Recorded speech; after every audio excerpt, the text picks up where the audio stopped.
can't go with you.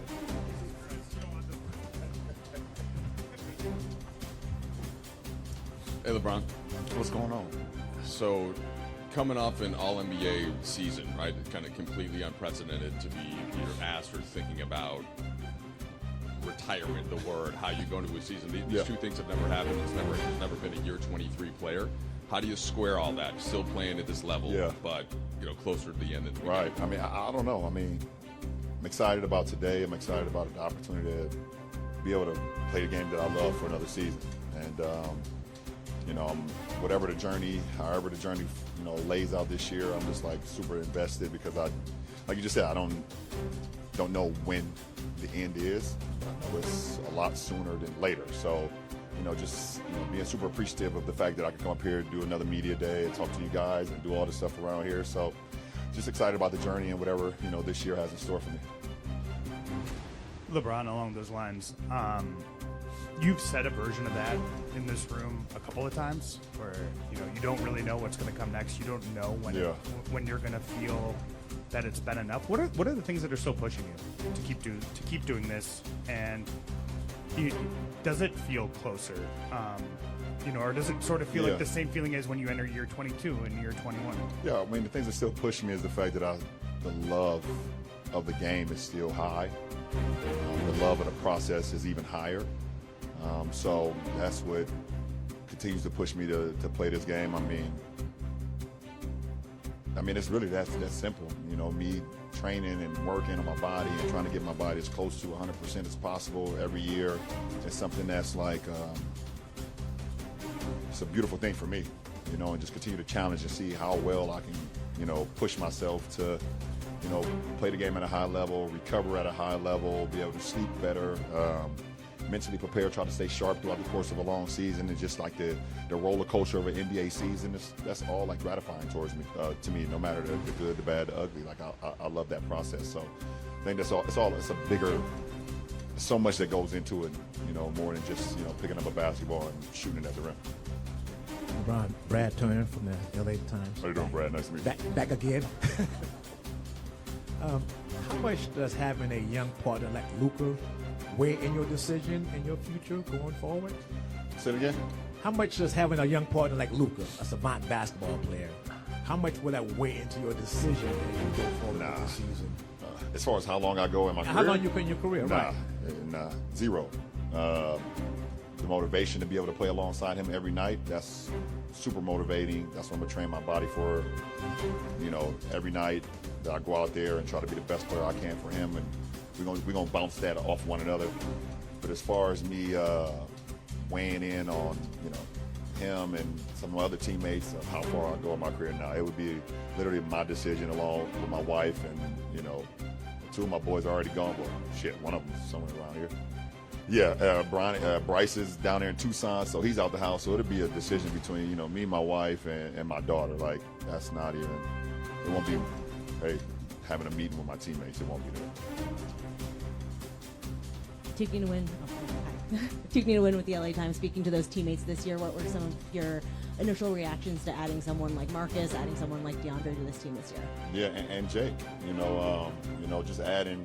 Those three guys. Competing against those guys for years, and obviously we know. The matchups that I had with Marcus over the years, especially when he was in the Eastern Conference, him in Boston, me in Cleveland, and just all those matchups that we had. Happy to have him. I know what he brings to the game. I know, that team is first, second, third, fourth, fifth when it comes to Marcus Smart. Adding a big guy like DA, his skill set is very high.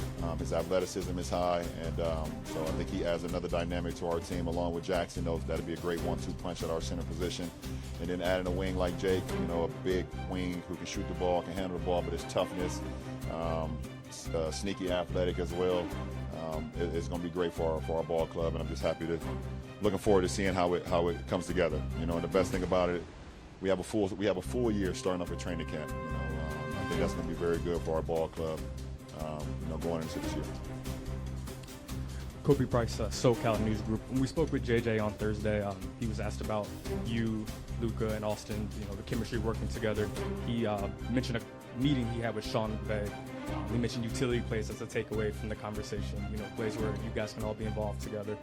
What can a preseason and training camp do for the chemistry for you guys, and where's the excitement level for you guys, I guess, furthering that chemistry, furthering development? I just think it's about time. The more and more time that we're together, the better we're going to be. And I think just having it start from day one. Obviously, us grabbing Luka, whenever that time period was, it took us all, time to transition to how we wanted to play as a team, as individuals, whatever the case may be. But, having day one, and the coaching staff having another year under their belt on how we all can complement each other, play with our strengths, play to the team, and be able to, not, be looking to see who can make the play, but all of us figuring out how we can make plays together. And I think it's going to be beneficial to us having that chemistry from day one, which we will have because of how we were able to finish the season off last year. LeBron over here, Jim Hill, KCAL 9 News, to your right. Jim, what's up? Good to see you. How Good to you see you, doing? baby. Good luck this year. No, thank you. Where and how did you develop the passion that you have? And you mentioned that word before several times. Yeah. Where and how did you develop a passion that you have for this game? Well, it started when I was super duper young, and it literally got me out of the situation I was in, meaning like sports has done so much for all of us, obviously, but I can speak to me as an 8-year-old kid to be put into sports and get out of the inner city and get out of the ghetto at the time. It gave me I could get away from reality for 2, 3, 4 hours, being on the basketball court as an 8-year-old kid and running around and enjoying it with, guys that I just met, or being on the football field and being able to just to, feel the breeze of the air and being able to have competition and maybe even letting some anger out on the football field because of what you got going on, in your regular life. So, I think the passion kind of started there, and then when you put in the work and you start seeing the results of things happen, I think that also creates it more and more and more over the years.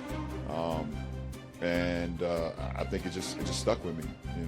I've always wanted to be, I guess when I decided that I wanted to make this basketball thing real, and I figured out that I had a lot of talent. I figured out I had the demeanor and the passion for it. I was like, I just want to put everything into it to try to be the greatest that I can possibly be for me. And I think it all just tied in, over the course of the years. LeBron, last season at this time, you were talking about how the Olympics opened up a memory of competing at a certain level. Was there something this offseason that maybe gave you a similar reflection or opened up another revelation about this next chapter for you? I think the chapter of just competition and how hard